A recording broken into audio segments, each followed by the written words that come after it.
Hello guys, cinema ரசிகர்கள் miss பண்ணாமல் பார்க்க வேண்டிய 5 மலையாள படங்களை தான் இப்போ நம்ம பார்க்க போகிறோம். அதில் முதல்ல இருக்கிறது அந்தாக்ஷரி அப்படிங்கிற படம் தான். பிரபல மலையாள இயக்குனர் விபின் தாஸ் இயக்கத்தில் 2022ஆம் ஆண்டு வெளியான படம் தான் அந்தாக்ஷரி. அந்தாக்ஷரி விளையாட்டில் அதிகமாக இன்ட்ரெஸ்ட் இருக்கக்கூடிய ஒரு போலீஸ் இன்ஸ்பெக்டருக்கு மர்ம நபர் ஒருத்தர் ஃபோன் பண்ணி தன்னோட அந்தாக்ஷரி விளையாட வாங்க அப்படின்னு சொல்லி சொல்கிறாரு. ஹீரோ அதை மறுக்கும்போது அவருடைய மகள் தாக்குதலுக்கு உள்ளாகிறாங்க.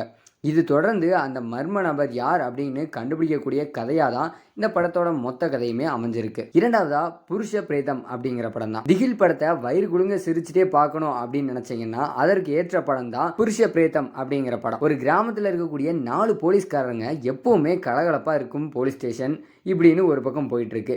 இன்னொரு பக்கம் அடையாளம் தெரியாத ஆண் பிணம் கிடைக்கவும் அதை விசாரிச்சு ஓஞ்சு போய் அதை என்ன பண்றதுன்னு தெரியாம அடக்கமும் பண்ணிடுறாங்க.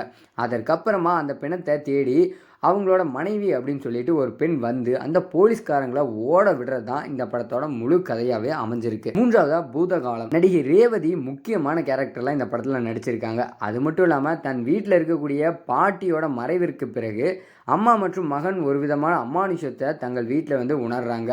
அதற்கப்புறம் நகரக்கூடிய கதைக்களம் தான் இந்த படத்தோட மொத்த கதையாவே அமைஞ்சிருக்கு. நான்காவதா திங்களச்ச நிச்சயம் அப்படிங்கிற படம் தான். இந்த திங்களச்ச நிச்சயம் அப்படிங்கிற ஒரு படம் வந்து ரொம்பவே சுவாரஸ்யமான திரைக்கதையை கொண்டிருக்கு. விஜயன் அப்படிங்கிறவர் தன்னுடைய 2வது மகளோட நிச்சயதார்த்தத்தை சிறப்பாக நடத்தி முடிக்கணும் அப்படின்னு சொல்லி ஆசைப்படுறாரு. அதற்கு முக்கிய காரணம் என்ன அப்படின்னு பார்த்தா அவருடைய மூத்த மகள் வந்து காதல் திருமணம் பண்ணிக்கிட்டாங்க. விஜயனோட 2வது மகளுக்கு சொல்லப்படாத ஒரு காதலும் வேற இருக்கு. உறவினர்கள் கூடும்போது தேவையில்லாத பேச்சுக்கள் இருந்து சலசலப்பும் ஏற்பட்டுட்டு வருது. அதே நேரத்தில் விஜயனோட மகன் காதலிக்கக்கூடிய பெண் தன்னோட வீட்டை விட்டு ஓடி வந்துடுறாங்க. இதை இவர் வந்து எப்படி சமாளிக்கிறாரு, நிச்சயார்த்தம் நடந்ததா இல்லையா அப்படிங்கிறதா இந்த படத்தோட முழு கதையாகவே அமைஞ்சிருக்கு. ஐந்தாவதா சுருளி அப்படிங்கிற படம் தான். சுருளி அப்படிங்கிற ஒரு கிராமத்தில் பெருமாடன் அப்படின்னு சொல்லக்கூடிய மர்ம உருவம் ஒன்று சுற்றிட்டு வருது. காட்டுக்குள்ளே வர்றவங்கள திசை மாற்றி விடுறது தான் இதோட வேலையாகவே இருந்துட்டு இருக்கு. தப்பிச்ச குற்றவாளியை தேடி வரக்கூடிய போலீஸ் 2 பேர் இந்த காட்டுக்குள்ளே வந்ததுக்கு அப்புறம் நடக்கக்கூடிய சம்பவம் தான் இந்த படத்தோட முழு கதையாக இருக்குது. இப்படி இந்த 5 படங்களை கண்டிப்பாக சினிமா விரும்பிகள் வந்து பார்த்தே ஆகணும் அப்படின்னு தான் சொல்லுவேன்.